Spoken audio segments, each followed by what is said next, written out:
Subarher wowe ukomeje gukurikirana ibiganiro bya Busara Note cyane cyane mu rwego rw'ubukungu aho tureba niba amafaranga yacu aho tuyashora ari deal cyangwa atari deal. Muri iki cyumweru uruganda rwa Simerwa rwashyize imigabane ku isoko ry'imari n'imigabane by'u Rwanda cyangwa Rwanda Stock Exchange, akaba ari imigabane igera kuri 49 y'imigabane yose yari isanzwe ihari ku isoko ry'imari n'imigabane. Turibaza rero kugura iyi migabane ni deal cyangwa ntabwo ari deal.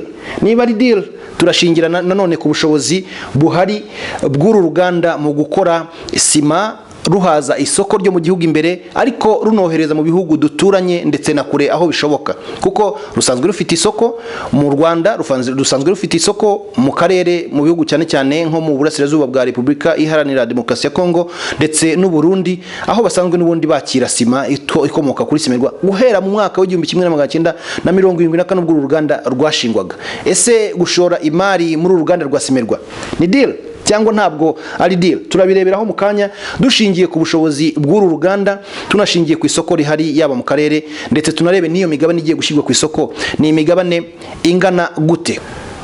Mu gusesengura rero uburyo yaba ari cyangwa atari deal, turahera cyane cyane ku bushobozi bw'uruganda rwa Simerwa mu bijyanye no gukora sima, kuko biragaragara ko uru ruganda rufite ubushobozi bwo gukora sima igera ku 600 bya toni ku mwaka. 600 bya toni ku mwaka birangana gute rero ugereranyije n'uko isoko rihagaze mu gihugu? Iyo urebye sima yari ikenewe mu gihugu mwaka wa 2019 usanga hari hakenewe sima ingana n'ibihumbi 640 na toni 555. Ubwo nukuvuga ngo ibyo ngibyo ni bigaragaza yuko sima y'u Rwanda iramutse ikozwe na Simerwa yaza ikaba yagira byibura hejuru ya 90% ya sima ikenewe mu gihugu. Sima yakozwe rero na Simerwa mu mwaka wa 2019 yari munsi gatoya, munsi y'ubushobozi bwayo. Ntago ari munsi gato, ni munsi y'ubushobozi bwayo, kuko yakoze sima igera kuri toni ibihumbi 364 na toni 864. Ibyo ngibyo bikaba bivuga yuko ari munsi y'ubushobozi twavuze bwa Simerwa bwo gukora toni zigera ku bihumbi 600, kuko uruganda rwaraguye kandi rwahawe ubushobozi buhagije bwo gukora sima ibihumbi bigera kuri toni 600, ibihumbi 600 bya toni ku mwaka. Bivuga rero ngo bakoze 57% gusa y'ubushobozi bwabo, kuko bakoze ibihumbi 364. Ibi rero bikaba bitugaragariza yuko gushora muri Simerwa haracyari uburyo bwo kubona isoko mu gihugu, kuko ntago barabasha gukora ku gipimo kiri kingana n'ibikenewe ku isoko. Ibi rero ni ibikubwira yuko ari deal.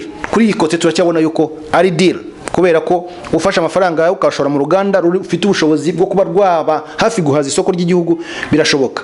Imigabane yose ya Simerwa irangana gute rero, kugira ngo tumenye ngo iyo uri bujye kugura wowe irabingana gute?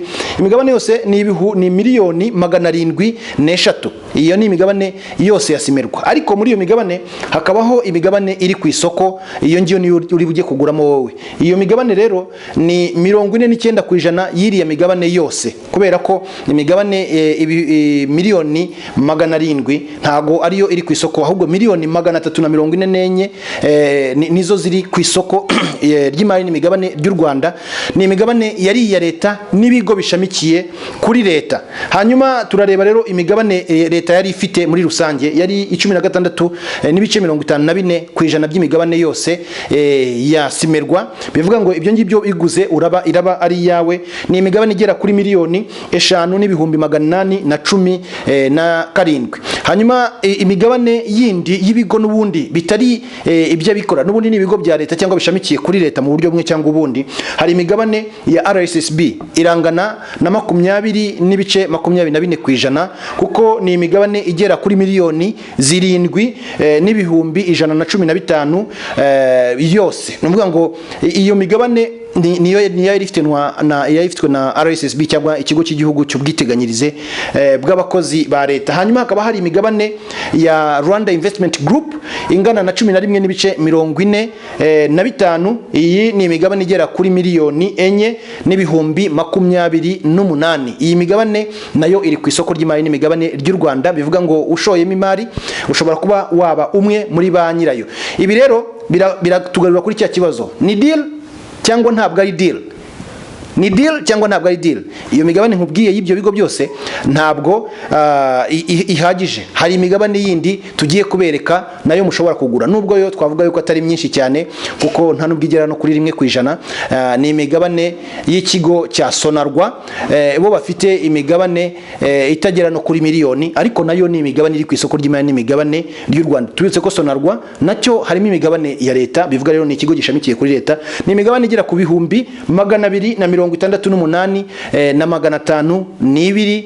Iyi rero akaba ari imigabane ya ingana na 0.76%.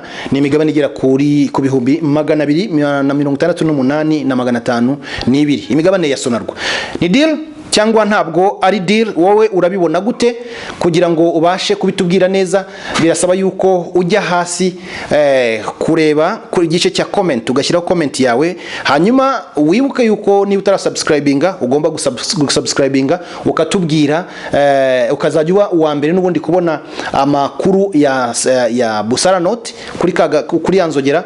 Noneho kuri comment ho uraza kutubwira ku nkuru twaguhaye ku bijyanye imigabane ya Simerwa iri ku isoko ry'imari n'imigabane. Ni deal cyangwa ntabwo ari deal? Genda tekereza ko ibyo naguhaye biguha ishusho kugira ngo ufate decision wowe. Nubona bikwiye, nubona birya, nubona byunguka, utazatwibagirwa. Busara Note.